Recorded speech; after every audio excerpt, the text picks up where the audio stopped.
everybody, and welcome back to APT. I'm here with one of our favourite regulars here, Dan O'Shea, who's also, we gave him the title DOS most recently. How are you going, Dan? I'm doing really well. I thank you so much for the title. It's stuck really, really well. Yeah, you like that? Yeah, I haven't had a nickname in 33 years, and I'm liking that nickname. So yeah. So we did the DOS for the DOS attacks because, well, that's pretty much what you've been doing lately. You have just full-on attacked poker, in particularly in the last year. Yeah, travelling lots and doing it overseas and bringing it back here and coming back, landing with jet lag, and then bubbling the first opening event of the Aussie Moons, and then straight into a month of poker. It's been hectic. Yeah, so let's just rewind this hecticness back for a moment. So I remember speaking to you about this time last year, and you did extremely well. You came second in the grind. Yep, so the APT grind event I got second. Yeah, and in this event here at Brisbane, and I remember talking to you, and you're just on the I guess the verge of really sort of, it started snowballing from there. I still remember a conversation with you afterwards about how I felt disappointed. And yes. Yeah, I think a lot of great players, they feel disappointed when they come so close, and then afterwards the money sinks in and it feels nice again. Yeah, well, I remember telling you, listen, you've done really well. You've just come second in the grind, which is one of our high roller events, and you know, to come second in that event is pretty phenomenal, and then it sort of snowballed from there. Yeah. You came second in the grind, you final tabled at the WPT. Yeah, first ever Australian WPT. At the Star, and then you also final tabled at the QPC. Yep, the QPC, it was a 250,000 guarantee QPC. And this was all last year? Yeah. So do you think it was almost like training for what was to happen next? Tell me still training for what's to happen. Tell me after WPT, and that was an experience in itself. Tell me what happened then. Let's tell everyone at home how well you've done since then. So the second place was the biggest cash that I'd had done for a long time. I'd had a few small four-figure cashes, but the second place for 30k, that really helped me with my confidence. I think it was the number one thing. I'm a cash game player majorly. I still get enjoyment out of tournaments, and I started in tournaments, but I prefer cash games and I prefer Omaha. But with the Hold'em tournaments, once I got that second, that kind of catapulted me into the WPT, and I played in my first 5k entry event, and there was no way I was going to miss the first one in Australia, so I wanted to get that on my resume, and I wanted to be able to say that I final tabled the first ever, and I did that, and it was only 9th, but I made it, and that again built up my confidence. And then I already had holidays planned, and I needed to see what the poker was like on the other side of the world. So when I went over to Sweden, and my girlfriend allowed me to have the opportunity to play against some of the Europeans' best. And kudos to her for allowing you to play poker while you're away on holidays. I thought that was just absolutely brilliant. So thank you very much for that. Thank you, Frida. Thank you so much for that, Frida. I mean, and this is basically the birth of the DOS. Okay, so you've gone on, you've final tabled at the WPT. You go to Sweden. Don't make that mistake. Yeah, don't make that mistake. You go to Sweden and you tell me about that. You final table one of their events there in Sweden. Now, how was that? How was playing with those international players? So I went over there with a lot of respect for European players, and I knew that some of the best players in the world are all from that area, that region. And I also had a stereotype of how they would play, and a lot of the stereotype is based off 10 years worth of watching World Series and such, and the stereotype is the aggression factor, the 3 betting hand ranges and the 4 betting hand ranges, and how wide the hand ranges are given position in deep structured tournaments. It allowed me to go in there thinking that these guys are going to be 3 betting me with Queen 10, Queen Jack, King Jack, etc., things like that. Sure. And I came to the conclusion very quickly that because of the structures here in Australia, a lot of the tournaments that we play in, we are used to a more of a turbo style, and where we consider ourselves to be short stacked let's say 10 big blinds. Over there, they consider themselves short stack at around 20 big blinds. Sure. And the tournament that I played in first over there, they had a hour-long blinds with a 50,000 chip stack. And wow. They considered that half turbo. Yeah. They called it half turbo, and I was like, I was in heaven. That's deep stack. That's a deep stack for us, yeah. So the first time I got 13th in, and there was only like maybe 40-something people, and it was held this beautiful location. It was at the Casino Cosmopole, and it was a 16th century old building right on the river, and I got to play with some of the, there was a couple of big names that I recognised after, but not at the time, which I'm very grateful for. I guess that could have even swayed your play a little bit, you know, intimidation is a big thing, yeah. They just knew me as the Aussie maniac because I couldn't speak a lick of Swedish and I didn't know what was going on. I just looked at the cards and looked at them and played my game and it was good enough, so. Yeah, and so you came 6th in this event. 13th in the first one, 6th in the next one. And the big one, the one that we were all following you back here, and that was and that was such an amazing feat, and it was a great sweat, like to sit there and know that you're on the other side of the world, and we were sweating you on that, and it was just, I think you done superbly well. You made that all possible. Thank you so much. No one in Australia would know anything if it wasn't for that. No, I was just on holiday and I was just playing poker, and you allowed the rest of the world to follow in what was a really life-changing experience. No, thank you. No, but I thought it was an absolutely, I just thought it was amazing that you were over there and that you had just had such a great year so far. And then, you know, you went over there and then you've just brought it. You just you're crushing the international scene now. So I really thought that was just such a great story.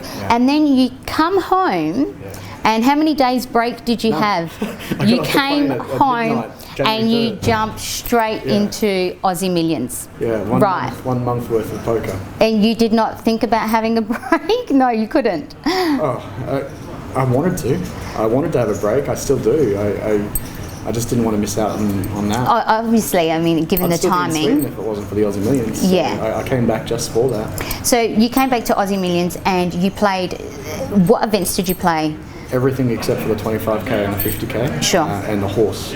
Yeah. So day one was the opening event on January 4th, and I got bubble, not true bubble, but within 5 places. Sure. That was the one that Joe Snell took down. Yep. And again, it was an amazing event.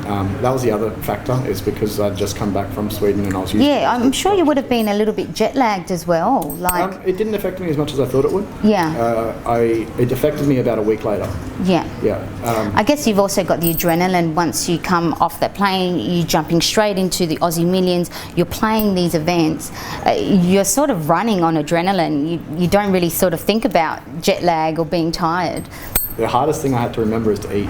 Yeah, exactly. Yeah. You lose track of the time very quickly.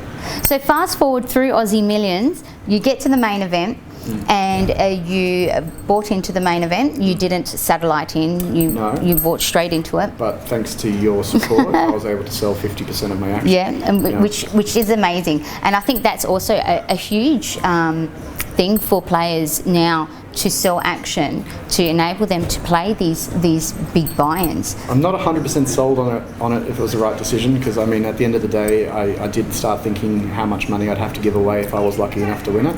So now, okay, that's interesting. So you're saying now that in hindsight, because you finished 24th, is that correct? Right. Yeah. So you finished 24th, which is quite a reasonable cash. Yeah. And now in hindsight, I guess it's easy to say, oh, I don't know if I should have sold action. Not because of that cash, no. It was more so like I won 51,250. Yeah. So I have to give away 50%.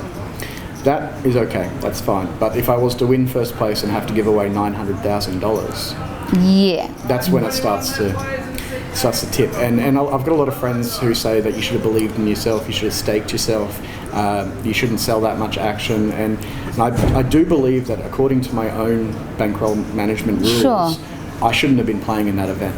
And that's why I decided to sell 50%. So I do not regret that. I believe that it was a very, very wise decision for me to sell 50%. That way I could afford to actually have the experience in playing in that field. In the future, I'm not going to sell 50%.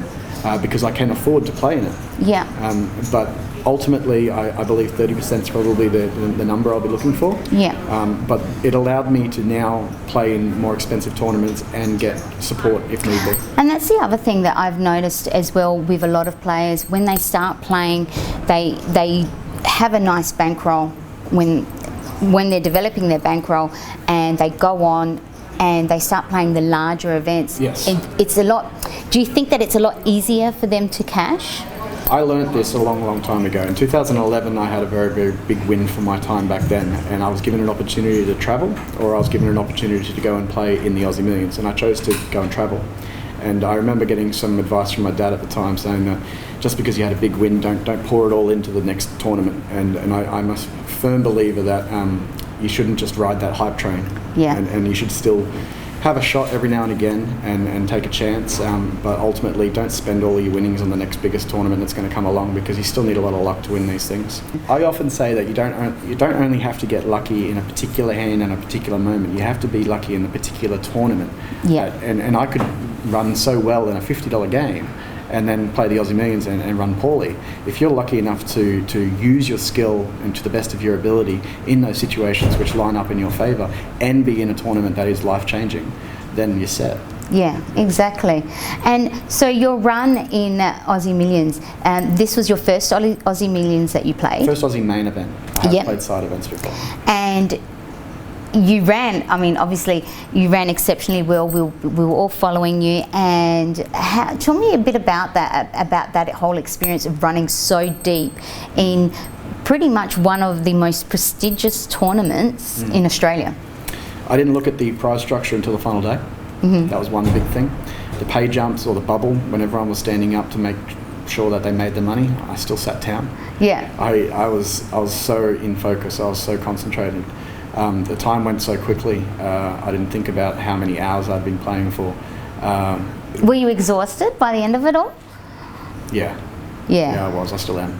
Yeah, I still can't believe that you've just come straight off a plane and you've jumped straight into it, and then you've ran so deep. Yeah. That's why I was a little bit shocked to see you when I saw you yesterday. I was like, wow, does this guy ever sleep? I love APT. Yeah. It's my favourite venue. I mean, we see you here all the time and we absolutely adore having you here.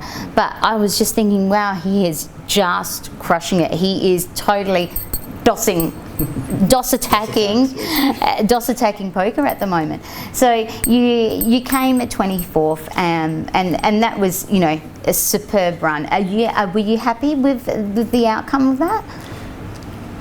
I'm more than happy with the outcome. Yeah, I think that by making day 4 was my goal. The dollar figure, I really wanted to hit 100k. That was probably my next goal. But personally, I think that I was able to prove something big to myself, and with the coming back from Sweden, I'd already proven to myself that I had what it takes to at least challenge some of the international players, but to achieve a bucket list of mine. I've been playing poker for 15 years and I've watched the Aussie Millions for over a decade, and to be able to sit with the best and have the best on the same table as me and have a conversation with them about how a particular hand played out, and just know that I'm in the same mindset as some of the best. Yeah. I'm not saying that I'm capable of doing the same moves as what they are given the situation at that particular time, but actually being able to talk about it and have them understand on the same wavelength as me, that is the biggest compliment I could ever hope for in poker. Well, obviously, I mean, you've had so many deep runs and you've made some pretty amazing final tables. That's all been such an amazing experience for you and given you that, I guess, that confidence to play against these players. That'd be exactly right. And I saw in a photo that you were playing next to Tony G. Yeah, Tony G and Stephen O'Dwyer. I was all in on the bubble against Stephen O'Dwyer, and playing against Tony G for the entire day, and then Eric Seidel on the final day. Yeah, and so again, playing against Eric Seidel, like, were you not? You did feel an ounce of intimidation? Oh yeah, I did. Oh, you did? Yeah, for sure. I wish I didn't know who he was. Yeah. Yeah, no. If I hadn't known who he was, he would have just been another random person at the table. But seeing other people interact with him, other people that I knew were very intimidating, aggressive players, get shut down by him so easily. Something that I've been looking up is like conscious thought in poker and talking about how pre-planned strategies. So if you've got an idea of what you're going to do on the flop versus what you're going to do on the turn, what you're going to do on the river, some of these great players, they don't think about it. It's natural. So if you do something regular enough, and I could just tell that Eric knew, okay, I've been in this situation before, this is what I should do in this situation. And I'm like borderline on that, where I'm able to identify what I believe the correct move is to do, but I have to think about it. I have to go, okay, this is what I need to do. I have to pull the trigger. When I'm experiencing other better players, just know what to do and not even think about doing it and just do it. Do you think that sometimes when they play against these well-known professionals, that let's say a professional raises, the whole table just says, automatically he's got it, and they all just fold? Do you think that happens? I think the easy way of explaining that feeling is, because it's definitely present, is the intimidation factor of uncertainty. So if a professional's in a hand, or if a professional raises a hand, or if it's an intimidating player for whatever reason, I don't think that the go-to reaction is that he's got it. It could be a go-to reaction that he's bluffing as well. It's more so that he's in the hand, he knows he's in the hand, therefore he knows what he's doing. Sure. And it's that fear factor. But I think ultimately that you need to treat them like human beings. Everyone is. They're human after all. And I believe that they can make mistakes. I think the number one mistake that a lot of great players make is overanalyzing. And I think that is something that I find myself doing in that situation where you do encounter a great player. You start overanalyzing. And I've met players that are considered very, very top tier players, but they have not seen ways of thought that I hate saying it, but myself have thought. Sure. Certain betting patterns or certain maybe they haven't had to struggle as much as in getting there, because they're up there. So they don't, like I said, that intimidation factor. I think would come a lot into play. Whereas, say someone like yourself that's started grinding. These smaller tournaments and then progressing up. This is something I have thought about a lot, actually. Like people who have not been there from day one, that may have had an early run, that's or had what early I'm saying. success. Yeah, that's very, very true. Very true. And I don't want to, I love the feeling of being that person who has worked from bottom. Sure. And I remember playing 5 cent, 10 cents, and I remember starting in the pub leagues, and to think that I've come all that way to now, I think really builds on that core experience, and that other professionals might not have that. True. But ultimately, not everyone is playing their A game at all times. So when I see a professional make a mistake that I think to myself, how could you make that mistake? I have to remind myself, well, sometimes I just don't feel like playing. Sure. Sometimes I'm not in the zone. Sure. So why can't they? And so tell me, what do you do to get in the zone? Yeah, so if I'm feeling very anxious, or if I'm feeling very nervous, I try to do the opposite. I try to chill out. I try to meditate. I used to get into a routine where I'd go for a walk, and I would spend an hour just walking around the block, or whatever, and I just don't want to talk poker. Sure. I want to get myself out of poker, because a break is meant to be a break. Total break, yeah. You don't want to go out and talk bad beats. You don't want to fill your head with all this negative energy from other people talking about how they got out and stuff like that. And then on the opposite side, if I'm feeling really mellow, and I was actually feeling very mellow at the Aussie Millions, I wasn't feeling very anxious, I wasn't feeling very nervous, but I needed to change that, because I felt like that on day 4, coming into 6-handed, I needed to up my aggression. Sure. And I knew that I was going to be playing against, I knew my table, and I knew that I was going to be playing against a lot of aggressive players, and I knew that I had a chip lead coming into my table, but I knew I was going to get bullied. So I started listening to dubstep. Yeah. And I started listening to aggression, and I started changing my mindset. Sure. Yeah. That's amazing. And now you're here at APT, and we, like I said to you before, we absolutely love having you here. The events that you, what are you playing? Everything. Everything.